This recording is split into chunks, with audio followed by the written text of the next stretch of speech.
Halo, Assalamualaikum warahmatullahi wabarakatuh. Nama saya Daisy Valia Putri, nomor absen 8, kelas 11 IPS 4. Di sini saya akan menjelaskan tentang perlawanan rakyat Indonesia terhadap penjajahan pemerintah Belanda.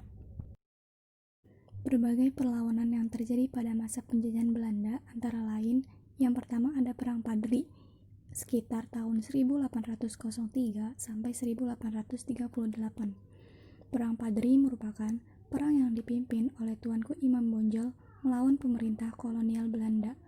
Peristiwa ini berawal dari gerakan Padri untuk memurnikan ajaran Islam di wilayah Minangkabau, Sumatera Barat. Perang ini dikenal dengan nama Perang Padri karena merupakan perang antara kaum Padri atau kaum golongan putih melawan kaum hitam atau kaum adat dan Belanda. Tokoh-tokoh pendukung kaum Padri adalah Tuanku Nan Renceh, Tuanku Kota Tua, Tuanku Mensiangan, Tuanku Pasaman, Tuanku Tambusi, dan Tuanku Imam. Pada tanggal 16 Agustus 1837 jam 8 pagi, Bonjol secara keseluruhan diduduki Belanda. Tuanku Imam mengungsi ke Marapak. Pertempuran itu berakhir dengan penangkapan Tuanku Imam, yang langsung dibawa ke Padang. Selanjutnya, atas perintah Letkol Mitchells, Tuanku Imam diasingkan ke Cianjur, Jawa Barat pada tahun 1838. Kemudian pada tahun 1839 dipindahkan ke Ambon. 3 tahun kemudian dipindahkan ke Manado sampai meninggal pada tanggal 6 November 1964 pada usia 92 tahun. Selanjutnya, perlawanan Antasari terhadap pemerintah Belanda. Ada beberapa bentuk perlawanan yang dilancarkan Pangeran Antasari terhadap Belanda dalam Perang Banjar, antara lain 1. Pada 25 April 1859, Pangeran Antasari bersama 300 prajuritnya menyerang tambang batubara milik Belanda yang terletak di Pengaron serta perumahan Belanda yang ada di sekitarnya dengan cara dibakar. 2. Melakukan penyerangan ke perkebunan milik Gubernemen di Gunung Jabok, Kalangan, dan Bangkal. 3. Bersama prajurit dan para panglimanya melakukan penyerangan pos-pos Belanda yang terletak di Martapura, Hulu Sungai, Riam Kanan, Tanah Laut, Tabalong, sepanjang Sungai Barito sampai ke Puruk Cahu. 4.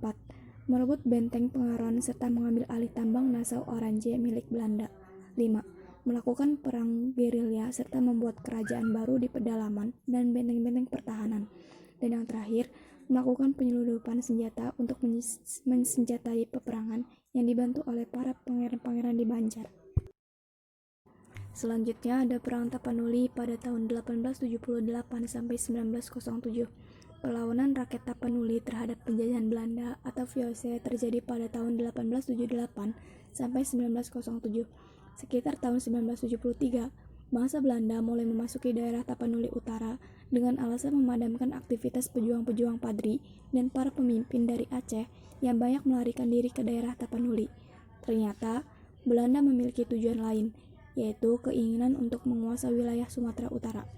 Pada tahun 1878, Belanda mulai melancarkan gerakan militernya untuk menyerang daerah Tapanuli, sampai pada akhirnya meletuslah Perang Tapanuli. Perang Tapanuli yang paling sengit itu diawali dengan operasi militer yang dilakukan oleh Jenderal Van Dalen di pedalaman Aceh tahun 1903 sampai 1904. Kemudian dilanjutkan sampai daerah Tapanuli. Serdadu Belanda yang mulai berdatangan di daerah Sumatera Utara dibendung oleh rakyat Tapanuli yang dipimpin oleh Raja Sisimangaraja XII. Selanjutnya ada Perang Puputan Jagaraga di Bali. Perang ini terjadi akibat protes Belanda terhadap hak tawan karang, yaitu aturan yang memberi hak kepada kerajaan-kerajaan Bali untuk merampas hak kapal asing beserta muatannya yang terdampar di Bali. Protes ini tidak membuat Bali menghapuskan hak tawan karang, sehingga perang Puputan habis-habisan antara kerajaan-kerajaan Bali yang dipimpin I Gusti Ketut Jelantik dengan Belanda terjadi.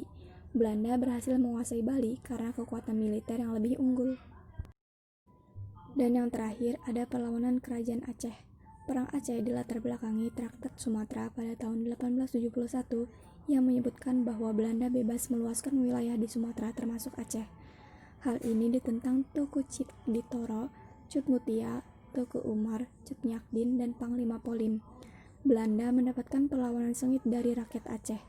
Rakyat Aceh berperang dengan jihad, sehingga semangatnya untuk melawan Belanda sangat kuat.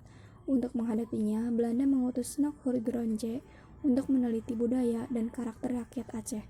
Ia menyarankan agar pemerintah Belanda menggempur pertahanan Aceh bertubi-tubi agar mental rakyat semakin terkikis dan memecah belah rakyat Aceh menjadi beberapa kelompok.